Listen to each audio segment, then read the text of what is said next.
ఇది ఎంత గొప్ప సాక్ష్యం యేసు ప్రభు గురించి చూడండి. ముగ్గురు చెప్పిన దాంట్లో ఆయన నీతిమంతుడే అని ఉంది. అవునా? నిరపరాధ రక్తమును నీతిమంతుని రక్తమును నీతిమంతుని జోలికి పోవద్దు.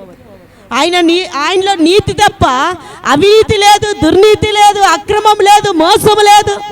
చూడండి ఏమంటారు, 100 మంది దోషులు తప్పించుకున్నా పర్వాలేదు కానీ ఒక్క నీతిమంతునికి శిక్ష పడద్దు అంటారు. 100 మంది దోషులు తప్పించుకుంటున్నారు కానీ నీతిమంతులకు మాత్రం శిక్ష పడతా ఉన్నది. చూడండి యేసు ప్రభు ఎంత గొప్ప నీతిమంతుడు. నీతి అంటేనే ఆయన కదా, నీతిమంతుడు అంటేనే యేసయ్యని చూపించాలి. అంత గొప్ప నీతిమంతుని గురించి ఇంత గొప్పగా సాక్ష్యం చెప్తా ఉన్నారు. ఎవరు? పిలాతే చెప్తున్నాడు. ఆ నీతిమంతుని రక్తానికి నాకు ఎటువంటి సంబంధం లేదని చేతులు కడుక్కుంటున్నాడు. అప్పగించిన ఇస్కరియోతు యోధ నిరపరాధి రక్తమును అప్పగించాను అంటున్నాడు.